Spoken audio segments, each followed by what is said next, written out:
De nada adianta uma grande renovação política nas eleições de 2026, com a troca do presidente da República e a formação de maiorias na Câmara e no Senado, se grandes modificações não forem feitas na forma como o Supremo Tribunal Federal funciona no Brasil. E a razão para isso é muito simples. Quem dá as cartas hoje nesse país é o STF. Por mais que a Constituição Federal determine a existência de 3 poderes que devem ser independentes e harmônicos entre si, por mais que o Poder Executivo tenha suas competências garantidas pela legislação, por mais que o Congresso Nacional tenha suas competências estabelecidas na legislação, na prática, as questões mais importantes acabam caindo nas mãos dos ministros do Supremo Tribunal Federal. Esses ministros, por sua vez, não hesitam em distorcer as prerrogativas do seu cargo e em avançar sobre as competências dos outros poderes para darem a si próprios o poder de tomar essas decisões. Enquanto a Suprema Corte Brasileira funcionar da forma como é hoje, nenhum presidente conseguirá transformar o país ao ponto de torná-lo um país digno para se viver.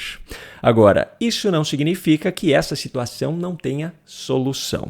Essa solução existe e, na minha visão, começa por 5 significativas alterações na legislação em relação ao Supremo Tribunal Federal. A partir de agora, eu vou mostrar para você quais são elas e qual é o caminho para que cada uma delas possa ser aplicada na prática. A primeira, estabelecer um mandato fixo para os ministros do STF. Na minha visão, esse mandato poderia ser de 4 anos. A razão para que isso seja necessário é muito simples. Hoje, a idade mínima para que uma pessoa seja indicada à Suprema Corte no Brasil é de 35 anos e a idade limite para permanecer no cargo é de 75. Ou seja, a legislação brasileira, da forma como está em vigor, permite que uma pessoa fique por até 40 anos no cargo, que, na prática, acaba tendo mais poder do que o próprio presidente da República. Dias Toffoli, por exemplo, que foi indicado por Lula ao STF em 2009, completará a idade limite apenas em 2042. Alexandre de Moraes, o onipresente, chegará aos 75 anos somente em 2043. Cristiano Zanin, indicado também por Lula, após ter sido seu advogado pessoal, ficará na Suprema Corte até 2050. Faz sentido que essas pessoas permaneçam com tanto poder nas mãos por tanto tempo? Não, definitivamente não faz, e a solução para isso seria o estabelecimento de um mandato de 4 anos para os ministros do Supremo Tribunal Federal. Qual é o caminho para que isso seja feito? Bom, o artigo 101 da Constituição Federal estabelece os critérios para que um cidadão possa ser indicado ao STF, mas a aposentadoria dos ministros segue aquilo que é indicado no artigo 40 da Constituição.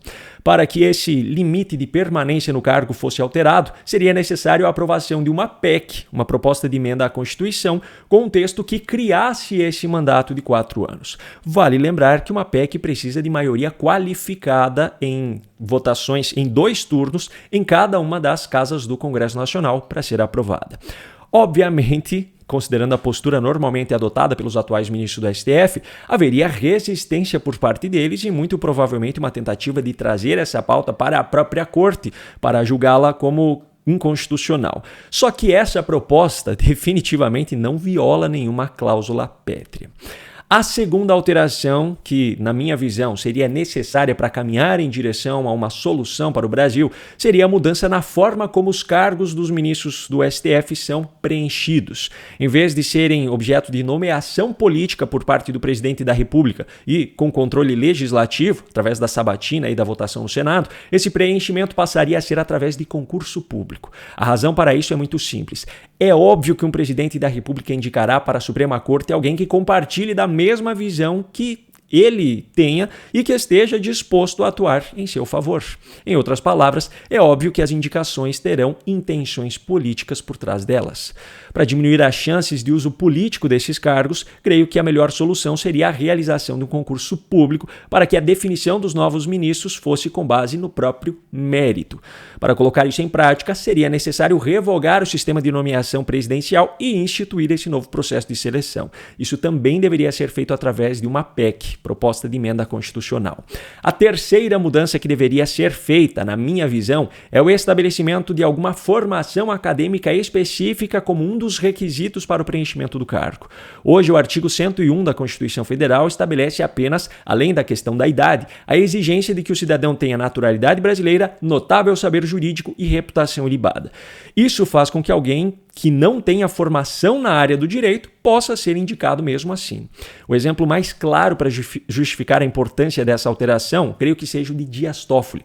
Ele foi advogado do PT antes de ser indicado ao STF, mas sua formação acadêmica é apenas a graduação em direito. Ele não tem nenhuma especialização até hoje e mesmo assim tem mais poder do que qualquer outro juiz das instâncias inferiores do judiciário. Ao meu ver, uma pós-graduação em direito constitucional deveria ser um dos requisitos mínimos para que uma pessoa possa se candidatar a esse cargo, levando em conta que, na minha visão, o processo de escolha seria através de concurso público.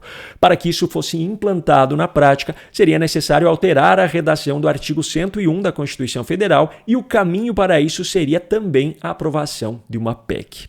A quarta mudança, que, na minha visão, seria indispensável para que o Brasil caminhasse em direção a uma solução, seria a obrigatoriedade de ter carreira na magistratura para poder então se candidatar ao cargo de ministro do Supremo Tribunal Federal. A razão para isso também é muito simples. Hoje o cargo de ministro do Supremo Tribunal Federal pode ser preenchido por pessoas que tenham sido apenas advogados anteriormente, mas sem qualquer experiência na magistratura.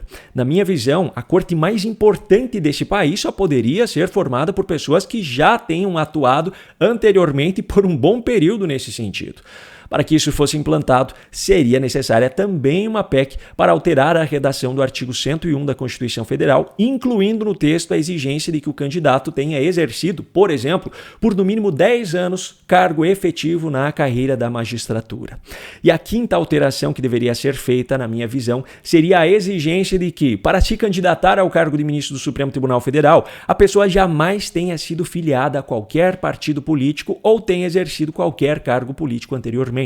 A razão para isso também é muito simples. Se o cidadão já foi filiado a um partido ou exerceu um cargo político anteriormente, a probabilidade de que a sua visão ideológica acabe tornando as suas decisões tendenciosas em favor das suas preferências políticas será muito maior.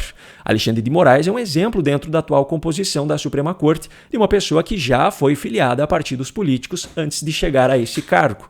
Flávio Dino é um exemplo ainda mais claro disso, pois não apenas foi filiado a um partido político, como ainda foi governador de um estado e, posteriormente, ministro do governo federal.